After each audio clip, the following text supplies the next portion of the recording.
Hello, everyone. Welcome to FLAD. Please be seated. Hi. Hello. Okay. So nice to be here. Hello, everyone. First of all, it's a pleasure to have you here, Minister of Economy, Pedro Reis, Ambassador, Madam Ambassador, Randi Levine.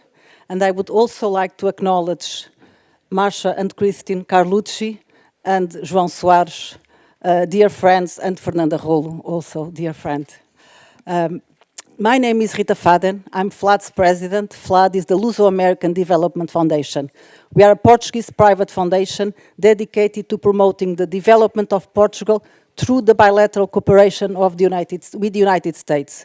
Our goal is to bring together Portugal and the United States by joining people and institutions. We like to think of ourselves as a bridge between Portugal and the United States. And that's why we are so honored to have this partnership with the embassy and with our dear friend, Randi Levine, in this program today to celebrate our 50th anniversary of the Carnation Revolution. And what best way to do that than celebrating the cooperation and the relationship between Portugal and the United States, and the strong relationship between Mário Soares and Fernanda Carlucci. I think it is really a great moment of our history, of our shared history, and it's also an important message of the great cooperation that the United States has had with Portugal over the years. So I'm honored to have you all here, and I'm looking forward to this discussion. So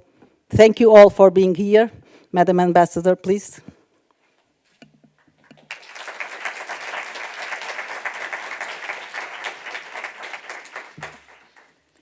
Thank you, everyone, and good evening. Your Excellencies, Minister Reyes, distinguished colleagues, honored members of the military, and dear friends, thank you so much for joining us here tonight, and welcome to this very historic evening. Special thanks to my good friend, the formidable Rita Faden. She is my phone a friend, which is good and bad. Good for me, not so good for her. But she's amazing, and the work that she does here at the Luso-American Foundation is extraordinary. So thank you for your gracious hospitality. Established in part with funding to Portugal made possible by the advocacy of Frank Carlucci 50 years ago, FLAD still remains a pillar of our bilateral relationship. Your work in promoting Portugal and connecting to the Portuguese diaspora through collaboration across art, science, technology, education, culture is not to be ever overlooked and always to be appreciated. So it is wonderful to be here amongst friends. Thank you. Welcome the rest of our wonderful group to our panel discussion about a critical time in U.S.-Portugal relations and the role of Mário Soares and Frank Carlucci in the aftermath of the Carnation Revolution. Some of you in our distinguished audience tonight were not just present in Portugal at that historic time, you were actually part of that history. We at Mission Portugal feel deeply honored to have you with us tonight.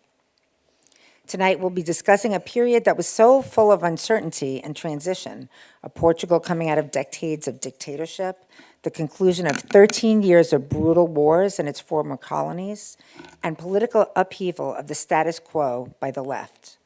Cold War geopolitics loomed large during the summer of 1974.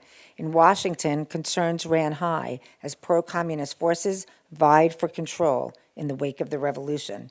These concerns were not confined to Portugal alone. Communist forces were on the rise in other places in Europe. In Greece, the Communist Party was re-legalized after 40 years.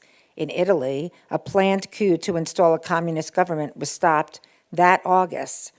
U.S. Secretary of State Henry Kissinger worried, with justification, that if Portugal fell, it could generate a domino effect across the whole southern flank. And so, of course, this was the situation on the ground when Ambassador Frank Carlucci arrived in Lisbon to assume his leadership in January of '75. But quickly, Carlucci's assessment of the Portuguese people's commitment to democracy began to reshape that narrative. I'd like to think his strategic meetings with Marcia Soares during the hot summer of '75 forged a bond of trust and friendship that is emblematic of the U.S.-Portugal relationship. Much has been written and said about Frank Carlucci's role in Portugal during this period of democratic transition. His insights and advocacy not only bolstered economic and military support to stabilize Portugal, but also solidified a lasting alliance based on honest communication, mutual respect, and shared values. I think we would all agree that these are traits that every ambassador should emulate, and that I felt as a very weighty legacy that I try to live up to every day. As you know, Marcia, we talked about that. Tonight, we are joined by this wonderful panel of experts and storytellers who can provide insights into Frank Carlucci and Marcia Soares as not just important figures in our country's histories, but also as husbands and fathers. Please join me on stage as I introduce you. First, my friend, Marcia Carlucci, wife of Frank Carlucci, whose legacy lives on throughout Portugal and Washington. In fact, she was just hosted by the... Be careful. Marcia was just hosted by Francisco Duarte Lopes in Washington, the Portuguese ambassador to the U.S., at another wonderful celebration of the Carnation Revolution that was held there at that time. João Soares, son of former Prime Minister and later President Marcia Soares, who played a pivotal role during this period and collaborated closely with Ambassador Carlucci. João?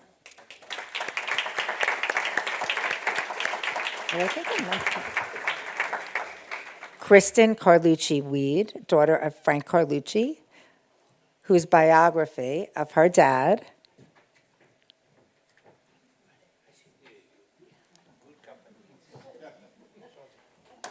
Perfect. Kristin's biography of her dad, called Get Me Carlucci, is quite telling, and is based on Ambassador Carlucci's personal memoirs, and it was just published in January, so congratulations. And Professor Fernanda Rollo of NOVA, a specialist of the Portuguese-U.S. relationship in the 20th century.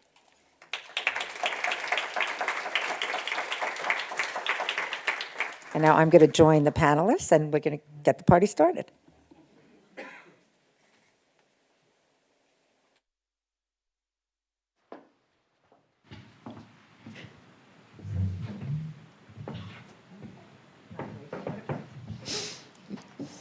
Can everybody hear me with this mic on? I think I have double mic, so I hope I didn't echo too much.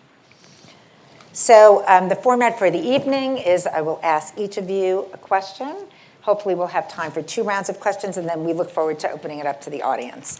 So, Professor, we will start with you. Thank you for being with us. I know you've done a great deal of research and publishing on the period just before the Carnation Revolution, and you're an expert on U.S.-Portuguese relations.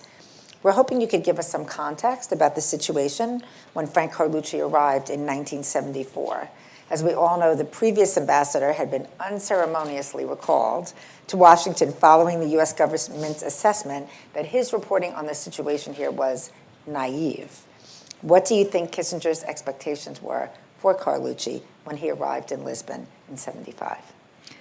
So, good evening to all of you, Mr. Ambassador, Minister, everyone. It's a pleasure, and of course, President of FLAD, dear Rita Faden. She's incredible, and it's so relevant and so important to celebrate our Carnation Revolution with this event. So thank you very much. And my first words, not only for thanking this and thanking for having me tonight, it's thanking Carlucci and, of course, Mário Soares, João Soares and Isabel Soares, their sons. It's incredible because we are very grateful in Portugal, of course, for the place and the role that Mário Soares took in this process of democratization of Portugal. And of course, this dialogue with Frank Carlucci was really relevant. When we see it as historians, we can see that sometimes the United States intervene in the Portuguese history, and the impact, it's incredible. The first one was after the Second World War, and the second one is immediately after the revolution. I don't know if it was because Scott was naive, but perhaps because he did not inform, and perhaps it even understood what was happening in Portugal in the beginning of the revolution. He did not inform the Department of State. But I wanted to perhaps not to spend so much time to underline three main ideas regarding that question. First of all, I think, and that is relevant, this is regarding the behavior of Scott also. I think that the first note is about how and the way in which the military movement surprised much people, but especially and particularly the United States. So it was a surprise for the States. I don't know if it was a surprise just because the ambassador, but it was really a surprise. And this leads us to a second question. That's about the international context. But that is to emphasize not only the international context, and people are always saying, okay, so the pace of the revolution, the Portuguese revolution conditioned the behavior and relationship between Portugal and the States, but I think that it's also interesting to see and to understand, and Madam Ambassador, you said it, the complexity of events that were taking place in the United States were really relevant. Not only the question of the Watergate case, but also the question of we can say, the bipolar detente and the relationship between the States and the Soviet Union. So the States were facing real questions, and I think, and my argument is that they were so sensitive regarding the Portuguese case because of that also. And of course, internationally, the problem was complex. The double crisis in the Cold War, the relationship with Soviet Union, and of course, the precise moment when the revolution arrived to Portugal. And of course, all of us were facing an economical crisis that sometimes people forget, but even before the revolution, Portugal was facing that crisis, and the States were facing that crisis, and the question of the dollar and the oil question was relevant. So the resignation of Nixon and the election of the new president was an important issue. And that's when Carlucci arrived, and Carlucci arrived in Portugal, and the discontent with the performance of the former ambassador, the Stuart Nash Scott, was evident. And how could he not even notice the unrest that was for fate in Portugal? It was clear. So we also knew, and I think that in some interviews, Carlucci says that not only to Portuguese newspapers, but internationally, that the Portuguese embassy was a disaster in Portugal. It was very incompetent. So, but yes, that's true. That everyone knew it. So, in the other way, we must say, and I remember an interview that Carlucci gave in 2014, maybe, to a Portuguese newspaper, and he said, and I quote to that Portuguese newspaper, Portugal was a small and tidy country in Europe. Besides, the United States had more to worry about. So I think that this question of not looking so closely to Portugal had that question. So, And then the first point, and the third note is that one. Of course, the pace of the revolution and the phases in Portugal's relationship with states. And those are not the same thing, but of course there is a lot of coincidence between the phases of the revolution and relationship with the states. When Carlucci arrives is on the exact moment when we move to the first stage of the Portuguese Revolution after the coup d'etat of 28 September, and Carlucci arrives a little bit later, and he has, of course, the idea of Kissinger. Okay, so after this turning point in Portugal, no way of allowing the communists to take over the country. And the question was an economical one in that point, because we had former meetings with the Portuguese president, with states, and even with Nixon, even in 74, and they were trying to negotiate some kind of economic support to Portugal. So that was the question, and the first one was that in the table of negotiations and behavior of Carlucci. Of course, the message was, okay, no communists in the government, and we can reset this with the negotiations, of course, of the economical support. The other one was NATO, but perhaps we can talk about it later. I don't know. Not to. Okay. I don't know. That's perfect. Thank you. Thank you so much. Marcia, I remember reaching out to you when I was coming to Portugal and telling you what an honor it would be to be here and to live at Casa Carlucci and to represent America in the image of your husband, and that has been an inspiration, certainly, since I came. I know that you're incredibly proud of his work, and I know that, and I read in Kristin's book, the difference that he made, particularly through his independent thinking and his dedication to public service. So you arrived in Lisbon in January 75. It was a time of great change in the embassy, as you said, as a completely new team, which Frank built in his image, came to take up the task of steering us through turbulent times. What are your memories of what it was like for him and for the team as they approached some of these crises? Well, thank you, Ambassador. Before I reflect on 50 years, maybe I'm going to reflect on that conversation you and I had when you said that you were coming here. And I said, you're a lucky lady. And you were right.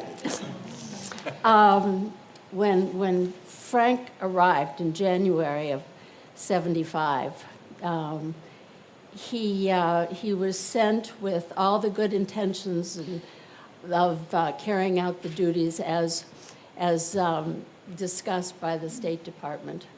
But unfortunately, shortly after he arrived, he gave a press conference at the airport in Portuguese, which pleased many here in Portugal, but was not well received by the State Department. You're not supposed to do those kind of things off on your own. So we were here for a very short time and getting used to the streets and the driving and the posters everywhere. And there was that coup, the right-wing coup, as we call it, of March of that year. And a gentleman by the name of Otello goes on the television, or the radio at the time, and says, I don't know where this new ambassador was, but I don't think I can protect him too well. And Frank, to the only time that I've ever known that he had a recorded conversation, he called up Otello, and first of all he said, did you say this? And Otello said, yes. And Frank said, well, your job is to protect the American and every other ambassador, is it not? And Otello said, well, I guess so. And Frank said, well, you in essence have broken diplomatic relations with the United States. Is that your intent? And he said, No, it is not my intent. Where do you live? And I'll get security right around. So that happened within the first 2 months of our being here. And then I recall Frank spending a lot of time with Portuguese of every background, but certainly those that were in leadership positions. And that's when we first started using this beautiful room on the 5th floor of the residence, because it was Frank's manner that he would much rather sit down and chat without a coat and tie on, but sort of relaxed and getting to know individuals than in a formal dining room. So all the conversations started taking place up on the Quinto Andar, where the beautiful view of the red tiles and the river with its myriad of boats and activity and everything was taking place. So he was developing great friendships. And speaking of which, I see many friends in this audience. Sorry. So Portugal has always been, I feel, a great home. And those first few months were certainly difficult. But over the course of the summer, Frank was back and forth to Washington because that's what was necessary. He did need to tell the story that he was hearing from the Portuguese to our Congress, to our executive branch, and that's what he did. He went back and forth and back and forth. And finally, in about August, Secretary of State Kissinger said, well, if you're so damn smart, why don't you make the policy? And Frank said, okay. And from that point on, the policy was Portugal and the democracy were going to succeed. Portugal was not a doomed country, and that our job would be to support the Portuguese. And that's what we did. And that's how the relationship with President Suarez began. One of the things that I loved that you said in the article is that you traveled around the country and you didn't talk, you listened.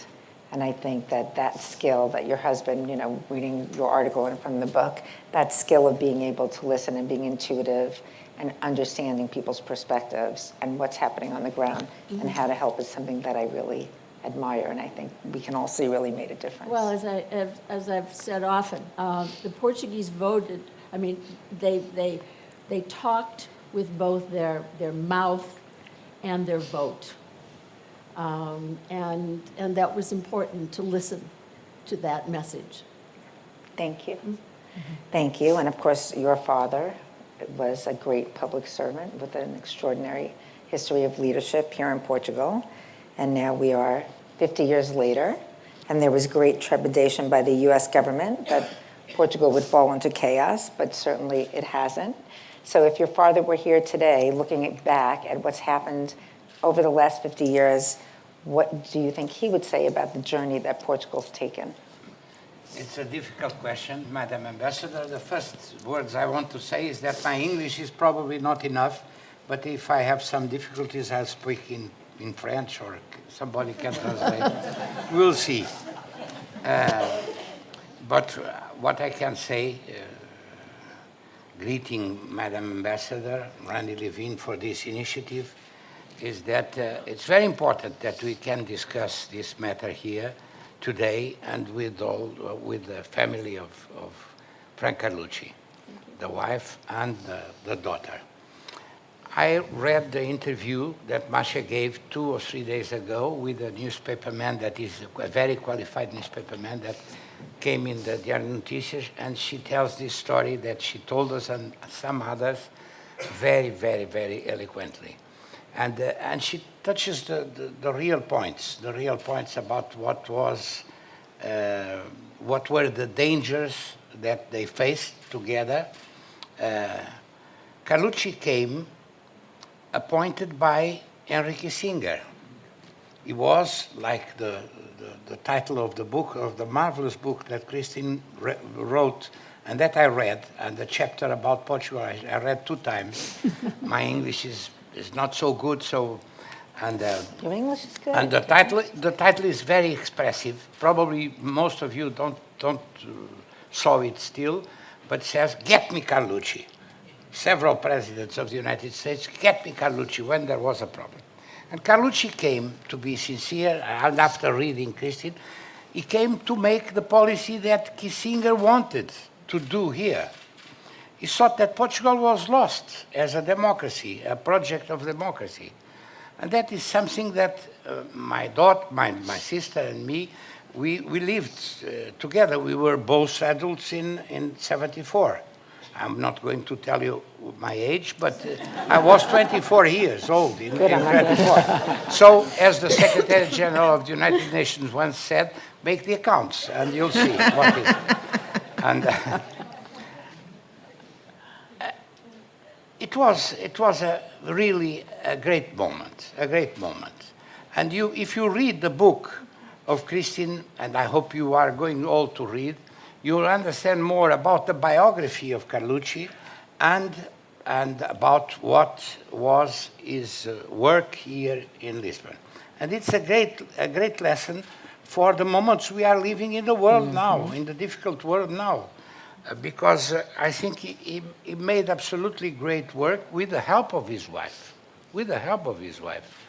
And she said that she went out several times without being known in a small Fiat car, I don't know, but going around in the country and talking with people, out of what you called, I understood that with your book, localities, because there is this tradition that diplomats talk with diplomats and they give themselves I think this is the main lesson that a guy with guts like Frank Carlucci gave to the diplomats of the United States and all the world, and that is very important.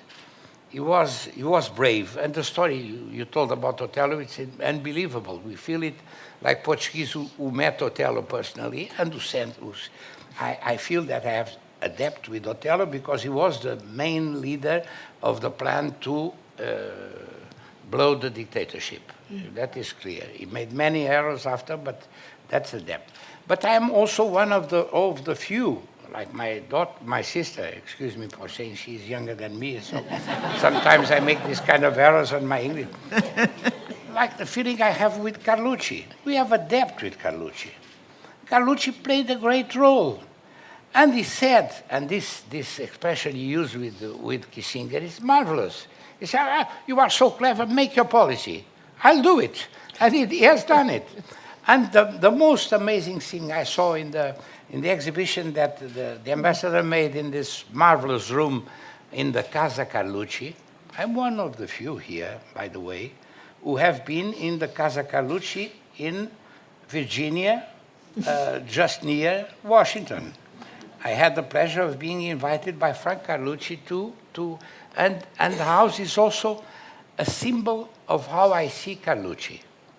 I have this depth and the good taste. We didn't met, and Kristin also not, but I remember very well being there for a lunch and talking with him when I was mayor of Lisbon. And I was invited to go there, and this admiration is absolutely fantastic. He gave a great contribution to our revolution. He was not the only. But you know, I published in 76, or on the end of 75, Orwell's Animal Farm. We are all equal, but some are more equal. And of course, the ambassador of the United States, it's not the ambassador, I don't want to say a small country in Europe, not to offend, but, and the chairman of the FLAD would say to me, well, you are so unpolite, so I don't say. But Carlucci is Carlucci. Carlucci is Carlucci. You have to read Kristin's book because you'll understand the importance. And the errors that in the left, I am a man of the left. I am a man of the left, but I've been always, during the Cold War, pro-American because I know to distinguish the freedom from the other stories. And the main question here was freedom. And he didn't want us to be a vaccine like Kissinger wanted against communism or the power of the extreme left. He wanted us to be a democracy. And so there was, they coincided. Marcia Carlucci was very polite in the interview she gave to the Adventists, which is a marvelous interview. I have it here in my pocket. And I read it, of course, but and she said, oh, he helped others, but he understood immediately. Excuse me, Minister, you are a good friend, personal friend, political friend. But the socialists were those who lead the fight. And those who want to discuss history have to recognize those who were in the front line and who made the fight for freedom when there was a danger of not living in freedom after 75 were the socialists, and the others were on the back. And some were not on the back, they were outside and they were afraid. Carlucci was not afraid, but Soares was not afraid. And we won the fight in the streets, and in the ballot boxes. And we have to thank Frank Carlucci for what he has done. And he could have done if he obeyed Kissinger and those who wanted us to be a vaccine, he could have done here a great mess. And it's a great achievement.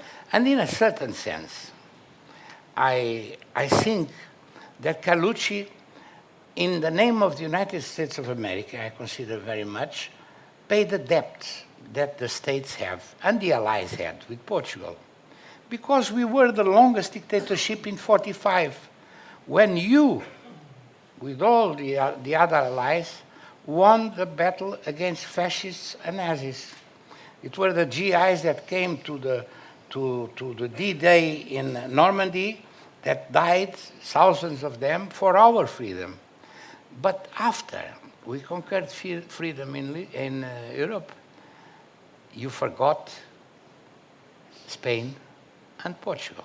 And Portugal was the longest dictatorship. In 45, we had already 20 years of right-wing dictatorship with one dictator, Salazar, that was friend of the Germans and friend especially of the fascists in Italy. And after, there was another error. I was in the Defense Committee in the Parliament many times, and sometimes people forget. I was always pro-NATO. I have always been pro-NATO, but the capital sin of NATO was to admit Portugal. In 48, we were founders of the NATO to fight against dictatorship in Eastern Europe, and it was a good fight. And if NATO was not there, probably the Berlin Wall would be in the Atlantic. But you admitted the longest dictatorship in Europe. And so I think that a man like Carlucci paid this debt, and we have to pay to him also the debt that we have with him as Portuguese and Democrats. He was not the only. We have not to forget a man like Willy Brandt, the man who led the visit of President Kennedy to Berlin and who gave him the words in German to say, Ich bin ein Berliner. Willy Brandt played a great role here, and the socialists that were in power in the majority of the European countries. Olof Palme in Sweden, Mitterrand, who wrote about the role that Carlucci played here in Portugal, and Kreisky in Helmut Schmidt in Germany. But Kissinger had a great role, and I think this is a debt. And I will finish. I had a vaccine with the gramophone ego, and so you have to cut me. But I remember, and probably my sister remembers also, my father said, and it's something I forgot to say to the ambassador when we talked about this meeting, probably I remember my father and Zanya told me that they were the two only personalities that came to the 4th of July, reception in 75, to come to the American embassy reception in 4th of July of 75 was and he was so glad. So that's why I think the book of Kristin is marvelous. She has 2 points that I said to her. She has one point where she says, oh, Soares was down in the beginning. I never saw Soares down. He was 12 times in prison. He was deportation. Never. We were down seeing him in prison, but it was never. And the other thing she says, it's also a small thing, is that it's very, she says that there were many young people that flew from the war and went to exile. That's true. But the universities were controlled by the right. No, the universities were not controlled by the right before the revolution. The universities were controlled by the left, and sometimes by the extreme left, and they played the role convincing the professional military. Thank you, Ambassador, for your tolerance. You are the spirit of Carlucci, even in conducting Like this. moving forward. Well, I think that we all need to give João, was convinced that he couldn't speak English. Could you imagine? Bravo. Fantastic. Thank you for that amazing color commentary, which really sets the scene. No, I mean, that's why we're here, to really set the scene. And Kristin, of course, everything about the work that you did and the book that you wrote really sets the scene. And Kristin's book is based on her father's memoirs, and I read the book and had I learned so much about how to approach problems and how to take all the life experience and bring it to the table to manage the things that are coming at you. And there were so many things that were coming at him at the time. So what do you think that he would want us to know, having read his memoirs and his correspondences? What do you think that he would want us here today to know about his work, how he felt about his work, what he felt was the most important, the essence of his work here? Well, thank you, and thank you, Madam Ambassador, for having us here. It's such a joy to be with you all here today. As was mentioned, I recently wrote a book, Get Me Carlucci, and I'll say just a quick, before answering your question, which I will answer, I'll say a quick comment about the title. And the title was based off a Washington Post article written in 1981. It was right before the Reagan administration and right after the Carter administration, after my father had worked as ambassador here in the late 1970s. And the Washington Post kind of mused, they were wondering why all these presidents, both Republican and Democratic, were asking for this guy, Frank Carlucci. They all wanted him on their team. And there was a whole, the article kind of said, what is the characteristics of this man that both administrations, all administrations, from Kennedy to Nixon to Ford to Reagan to Carter, wanted him to be a part of their team. And that was what led me into this book and this project about what kind of public servant he was, what kind of career he led, and do we see those types of public servants now in my country, in the United States, and there's a broader question for you all around the world. I don't know. And to get back to kind of your question of what he, what is the broader lesson about his time here, he answered that in his multiple interviews, and you put a wonderful quote, which I absolutely love, in The Crow's Nest, where he basically said, here's this country where he was a part. He shows up here and multiple people on this panel, which, by the way, I adore being on a panel with my mom. This is the first time I've ever been on a panel with my mom. I've spent the last 6 months talking about this book by myself on stage, but the fact that I get to sit up here with her is just fantastic. So he basically says, here you have this country, and you're absolutely right. The United States was very concerned with the Cold War at the time. You have this country that overthrew a dictatorship, went to the brink of communism, went to the brink of a civil war, and then in the end installed a democracy with very little bloodshed. It is a remarkable achievement, and they did it all on their own. I adore that quote, and in the United States, there's very little understanding of what happened here during that time, and I really think it's just such a remarkable achievement, and he did too. I think he would say he translated that into American policy at the time. You know, Kissinger at the time, and this was told earlier, did not believe that democracy could be achieved, or was worried that it wouldn't be achieved in your country. And he was a staunch supporter and proponent of it, and listened and heard what was possible in this country. And because of that, and because of that time period, the period he was here, you all have had a thriving democracy and a partnership in the United States for over, almost 50 years. And I think that is that lasting legacy. Fantastic.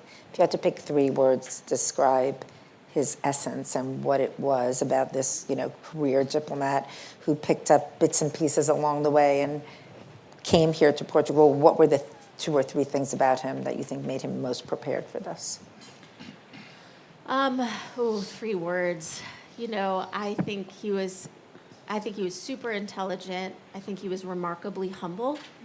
And I know that's a simple word, but in the word humility, it takes a person to really listen to the people around you, to really want to go out and both to the people that work with you, to the people that work for you, to the leaders around you.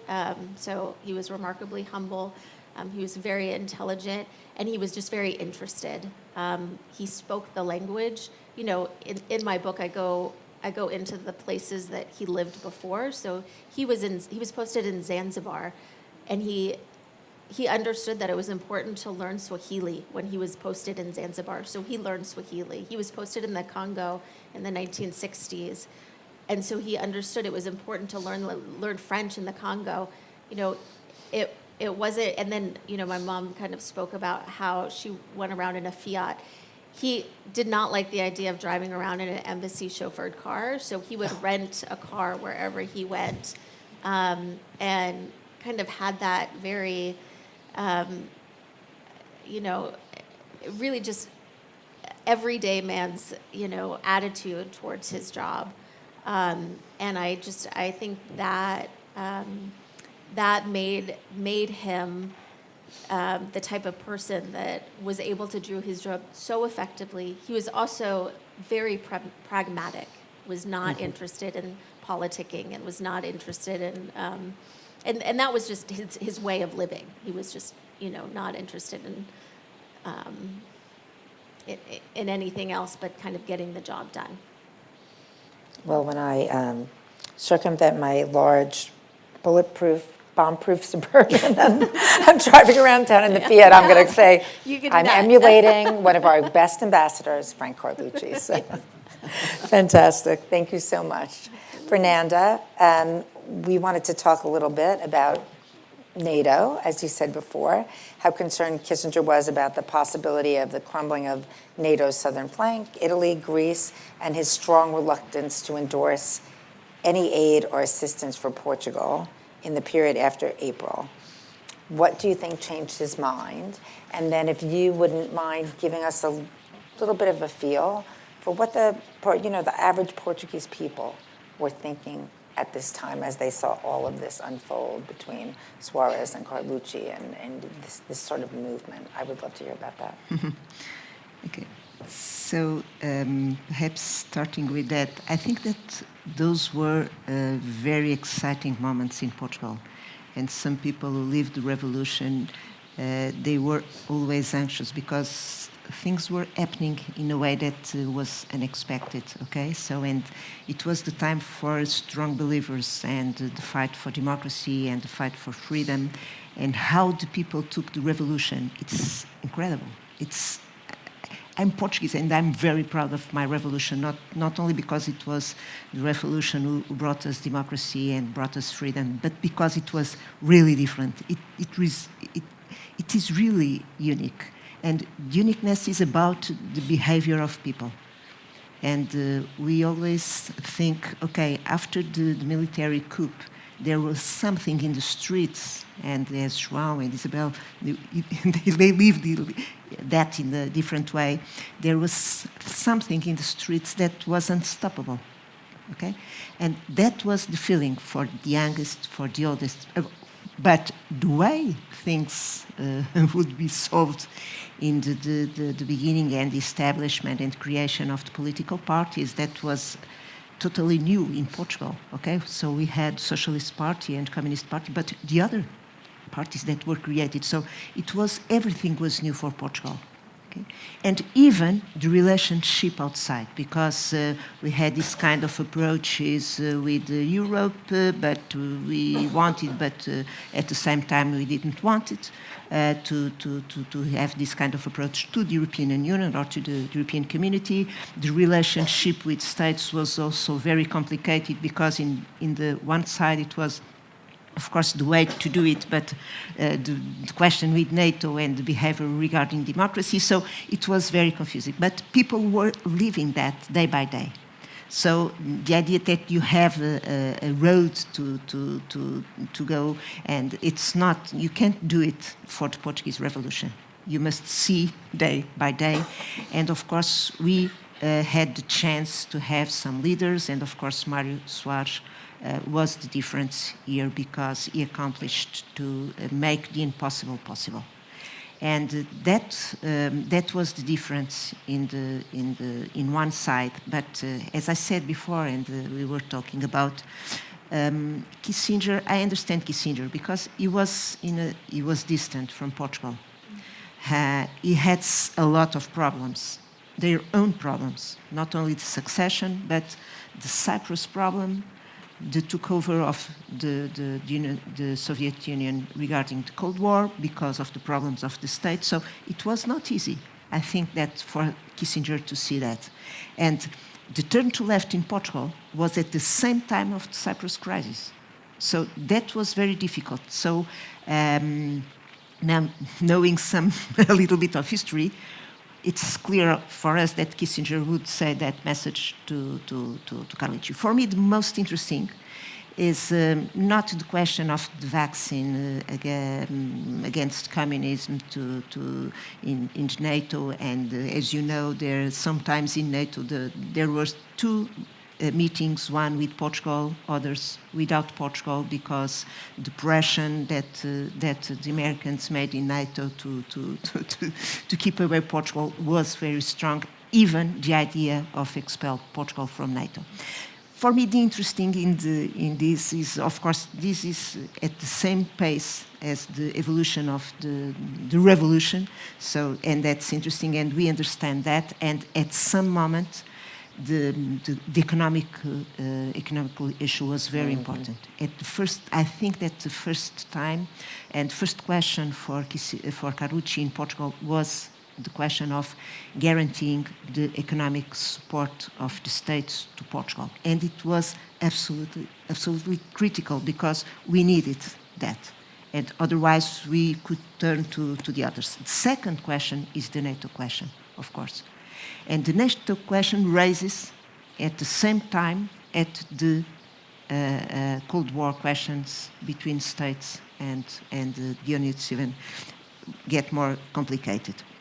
For me, the interesting is how Carlucci, that idea that he spoke to everyone, but it's not only that. It's the combination of that with his ability to understand things. And for me, that's the amazing trick of Carlucci, because he speaks with everyone, he travels all around the country, but he has that ability to understand not only people, but the feeling of the moment. And that's why, and you have some pictures outside, FLAD put some pictures outside, he wants to speak with everyone, every political leader.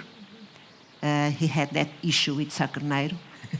He was very jealous of Soares, as we know. Yeah. But he wants to speak with each of and every one of the political leaders, with common people and church.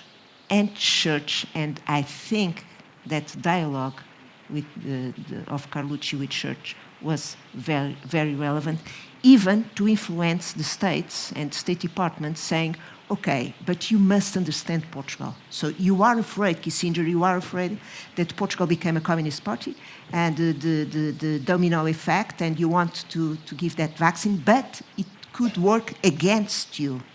And I think that's the argument, because in the end, Portugal remains a very conservative and wise country. And the question of vote, and wise country, and people don't want communism, so they will vote against communists, and they did. And Soares won the elections. And at the same time, the understanding of the church and the behavior of people regarding this cultural heritage was relevant. For me, that was the most interesting question of Kissinger, because it was the main argument. I'm very curious about that meeting that he had with Kissinger in August, I believe, because he went to the States in the most difficult moment when Kissinger was pressing to go against Portugal and help to remove Portugal from NATO. And he goes to the States and has a meeting with Kissinger. And it was in that meeting that he said that, and it also, and Kissinger and Carlucci says, okay, I think that he take a chance, and he gave me this opportunity. But we don't know what they discussed, I think, and that's I think that perhaps those were the arguments to say, okay, if you go against Portugal and if you try to remove Portugal from NATO, the domino effect will work on the other side that you want to do. And we have that experience because Carlucci also studied Portuguese history. So he knew Portuguese, he was in Brazil, and he knew Portuguese, but he also knew the Portuguese history. And I think that, as you said, he was very cold, very intelligent, etc. But I see that skill, that ability of understanding the feeling and the movement. Soares had it also, as you know. And of course, this combination with support and dialogue with socialists, as João said, and it's like that. The socialists were in their moment, and perhaps the only ones, and had other supports. They were the way, and at the same time, this kind of balance with conservative country, with the church, it was very, very, very clever. Thank you. Rather than asking more questions, because I think many of you answered the second round of questions, I'd love to open it up to the audience for anyone who may have any questions for the panel. Hi. Please do. The microphone is coming. Hi, thank you very much. My name is Daniela Mello, and I'm a political scientist. So I'm very interested in this. I wanted to comment on the meeting, following on what Dr. Rollo was talking about, the meeting in August, which is a critical juncture, right? Yes, it is. It's a critical juncture in the U.S.-Portugal relationship.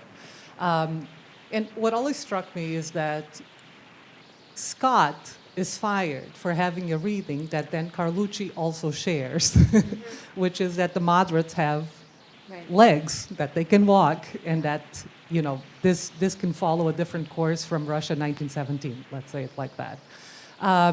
But you know, Kissinger is obviously very reticent. You all talked about that. He doesn't agree with that reading, and he thinks that the communists are going to pull the rug from under the feet of the moderates and take over. But what seems really, and I'd like to hear your take on this as people who are there, especially as his wife, you may have some insight into this. The decision to go to the United States at this critical juncture is one that takes a lot of courage, because you are going to basically confront your boss. And right? president. And president. Well, but that's where I want to get. I want to get into the fact, the one thing that I see Carlucci as having that Scott didn't have is the back channels. Yeah. Right? The back channel connections, the connection to Donald Rumsfeld. the potential threat of I will just go over your head to your other boss if you don't talk to me. And he did it masterfully, and I've read a number of interviews with him from the time in which, he doesn't fully, openly talk about how he maneuvered around Kissinger, but I was wondering if you would dare to give us a bit more insight into how he pulled those levers and used those back channels to really get Kissinger to agree to meet and come to see his point of view on this. Thank you. The back channel, as many of you may know, there were two. One was Don Rumsfeld and the other one was Dick Cheney. One was Secretary of Defense and the other was Chief of Staff.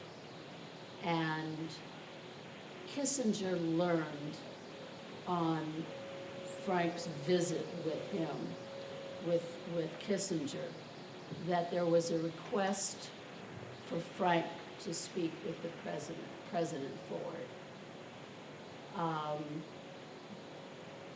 And so the conversation between the Secretary and Frank ensued, and at the end of it, Kissinger said, well, as I said, if you're so damn smart, what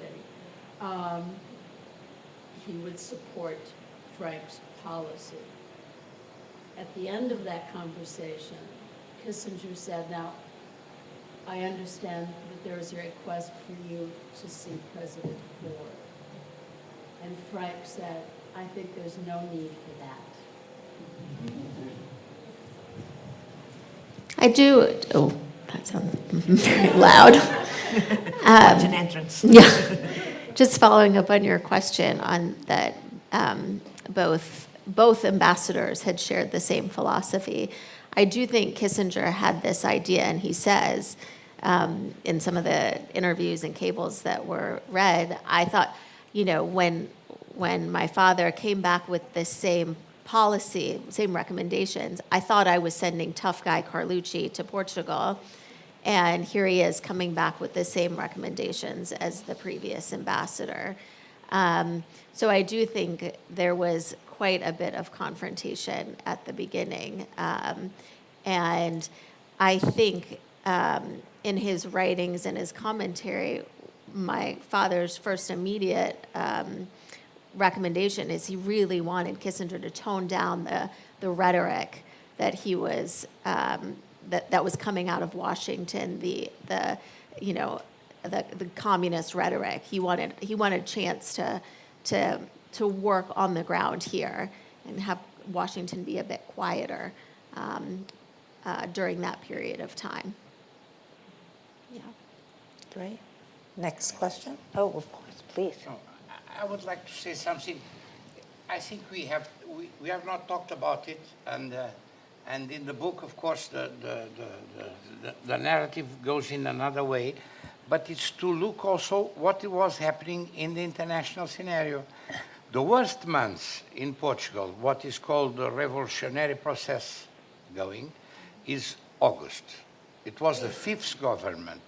It's almost only Communist Party members and military who supported the Communist Party, and Vasco Gonçalves as Prime Minister. But it's also, the month of August is the month where President General Ford signed in Helsinki the final act, which is the most expressive Cold War times of cooperation. It's very curious because there are some authors that consider that the possibility of what happened in August and after until the 25th of November was made to have the Russians, to give the Russians the possibility of controlling Angola, which occurred since the 11th of November. It's probably a coincidence. Some coincidences happen, but the 25th of November occurs after the 11th of November in Angola, and after breaking a process of peace that was designed in Alvor to have elections in Angola. And the communists and the Russian communists, no, the Soviets, it's more than Russian. The Soviets played a great role in Angola. And that is something that sometimes we are discussing other things inside the bubbles where we are. And I think the most important added value that Carlucci gave us was to work out of the bubble. He knew all the bubbles in Washington with Kissinger and the others, and he knew how to manage, but also he sought out of the bubble, and that's a great heritage for all of us. We are also, not only Kristin, we deserve the heritage because we fought with him in this, and this is something that there is a lot of work to do still about what really happened here. Thank you. Thank you so much. Thank you. Do we have another question? Great. Hello, everyone. I'm Rodrigo Cardoso, and I'm a political science and international relations student, and also an alumnus of the State Department. First of all, thank you for this event. And this question is mostly targeted at Ambassador Levine. Until now, we were focusing more on the past, but talking more about the future, what do you see as the areas where Portugal and the US can work more closely? And also, what are the biggest challenges you see within this relations, if any, actually? Thank you very much. Well, I'm proud to say in the time that I've been here, I think we've made an extraordinary amount of progress along with my incredible team at Mission Portugal. We focus always on defense and security. Portugal's a founding member of NATO, very active member of NATO, and of course is working along with NATO and EU to defend Ukraine and the sovereign territorial rights of Ukraine as we would with any other country, and to support Ukraine. In addition to that, we work very closely with Portugal and on trade and investment. When I arrived here, everybody said, where was the US during the Troika? And now I walk into the meetings and I say, I'm happy to say that the US is the #1 foreign direct investor here and the #1 trade partner outside of the EU. So I think that robust trade and investment relationship is something that's really important. It creates jobs on both sides of the Atlantic, and it's driven very much by both the energy transition and the digital transition to where Portugal and America are both obviously leaders. For many of you who know me and know my work, cultural diplomacy is really important to me. We've done everything with the support of FLAD and some of our other partners, from hip-hop diplomacy to visual art diplomacy to music diplomacy. We just did a wonderful concert with Luso-African singers celebrating American Black History Month here, which was supported by the mayor in the city of Lisbon and attended by the president of Portugal. So I think that we are in dialogue about a lot of really important things. We are living in a very uncertain and unsettling world, and to make sure that we mind these bilateral relationships in ways that we can continue to come together with common values, democratic values, freedom of speech, all of the things that we that Portugal worked so hard to have happen 50 years ago at the Carnation Revolution, and that I hope still represent the beacon of light that is the United States of America, to come together around those shared common values of democracy and freedom are really important in these very challenging times. And I think the challenges of these times speak for themselves. But very much like your father, I've traveled as many nooks and crannies of this country as I can, meeting people and learning about people and listening. And one of the things I think that I really admire about Portugal is this ability to have these little ancient, cities and town, like you look at Braga, or you look at Covilhã, or you look at Belmonte, and they not only are respecting their own histories, but they're involved in art, and they're involved in digitalization, and they're involved in the startup future. So I think that's something that's very unique to Portugal, is this ability to manage and work with its own history and yet be really actively part of the future. So thank you for asking me a question. Thank you. So I'm Vasco. I'm a 22-year-old Portuguese student who did his bachelor's in economics and is now taking a master's in public policy. I'm also an alumni of the U.S. State Department and the U.S. Embassy, so I'm kind of biased on this. But I had a question. So we were referring to the situations, to the political turmoil that Portugal faced between the 74 and 75, but we can extend to 78, which was, if I'm not mistaken, when Ambassador Carlucci left Portugal. And so if we think about the political turmoil that Portugal was living at that time and the polarization that we were living at that time, we can see that today in the United States, some of that polarization is currently going on. Not only, I'm not even talking about for example, what's going on in Israel and so on, but if we think about the upcoming elections in the United States, with again, Joe Biden against Donald Trump, we can anticipate much polarization, much social unrest in the upcoming months, and maybe after the elections, we will see what happens. And I wanted to ask, how do you think Ambassador Carlucci and President Soares would see what's going on in the world? If they looked back 50 years ago, they would probably think, all right, the world didn't get any better because we're stuck at the same point. We still have this polarization, which is, I think it's, sorry to say this word, but stupid in today's time. And so yeah, what would Ambassador Carlucci and President Soares, what do you think they would say about this? And even Kissinger, it was... Well, I think I'm going to defer to the people who knew them to answer that question. So, Marcia, why don't you start? Democracy is not easy. Messy. And just because you don't finish the job during your lifetime doesn't mean, excuse me, doesn't mean that you don't keep voting and keep working. It's not something that you can pass on. And that's what I think Frank would say. It's, we don't need to quote Churchill, that is always quoted, saying that democracy is the worst of the systems except all the others. And that's the main point. It's never sure. And of course, we are living very, very difficult times because nobody could expect a few years ago that a man that was re-elected, he is not elected. I have been there, as I have been in the United States, through the OSCE Parliamentarian Assembly to observe elections. In Russia, there are no real elections, like in many other countries that came out of the Soviet Union. The exceptions are those where there are real elections. But a man that we have to recognize that Putin gave to the Russians the proud of being again what they consider, and it really is a great power. After Yeltsin and all these stories, a head of state that came out of the plane and was in the stairs almost falling. We had a president in the European Union who had also to be helped by the former prime minister, a good friend of Rita Faden and me, when he was going up the stairs in Brussels or I don't know where, or in Luxembourg, also because he drank too much. But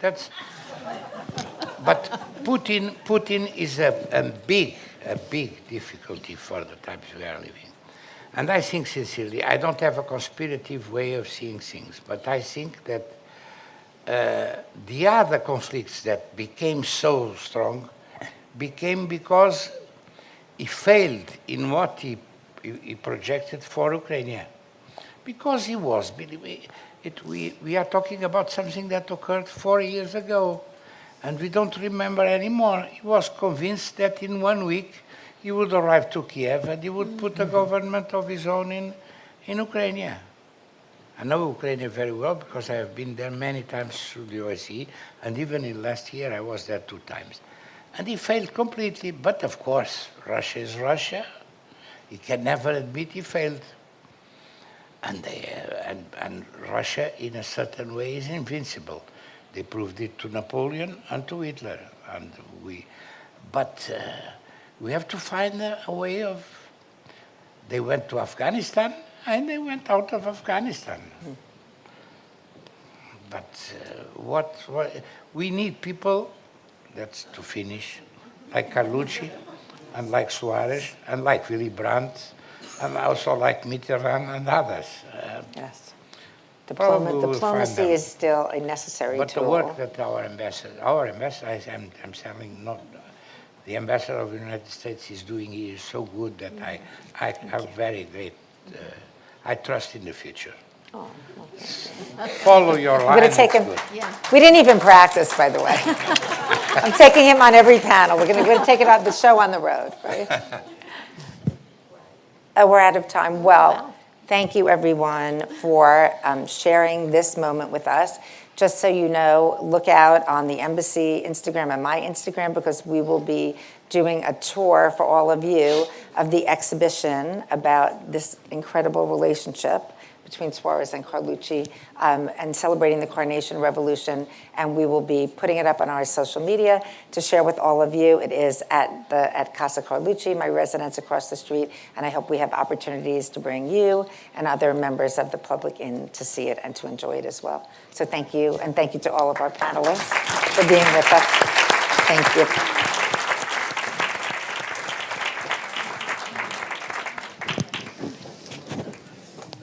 Oh, thank you. Thank you. That was great.